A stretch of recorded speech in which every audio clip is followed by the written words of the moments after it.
সম্প্রতি মুম্বাই ইন্ডিয়ান্স দল একটি বড়সড় সিদ্ধান্ত নিয়েছে।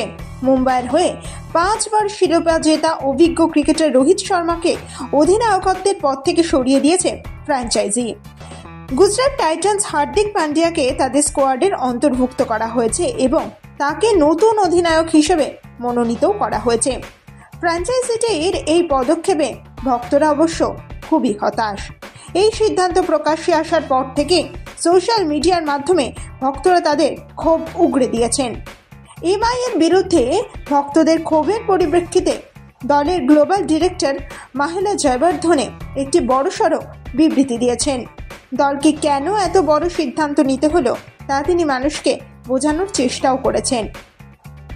শ্রীলঙ্কার এই প্রাক্তন অধিনায়ক বলেন, আমরা ক্রিকেট প্রেমীদের অনুভূতিকে সম্মান করি। তরুণ প্রজন্মকে গাইড করার জন্য মাঠে এবং মাঠের বাইরে রোহিত শর্মাকে আমাদের সাথে যুক্ত করা খুবই গুরুত্বপূর্ণ। আইপিএল এর ইতিহাসে সবচেয়ে সফল অধিনায়ক রোহিত শর্মা। তার নেতৃত্বের দলটি 5 বার শিরোপা জিতেছে। তিনি 2013, 2015, 2017, 2019 এবং 2020 সালে মুম্বাই দলকে চ্যাম্পিয়ন করেছেন। রোহিত শর্মার পর আইপিএল এর ইতিহাসে দ্বিতীয় সফলতম অধিনায়ক হলেন মহেন্দ্র সিং ধোনি।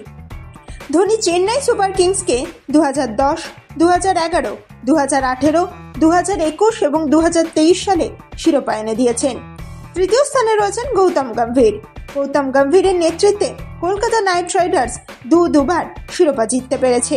এই 3 খেলোয়াড় ছাড়াও Shane Warne, Adam Gilchrist, David Warner এবং হার্দিক পান্ডিয়া আরও একবার করে দলকে চ্যাম্পিয়ন করেছেন।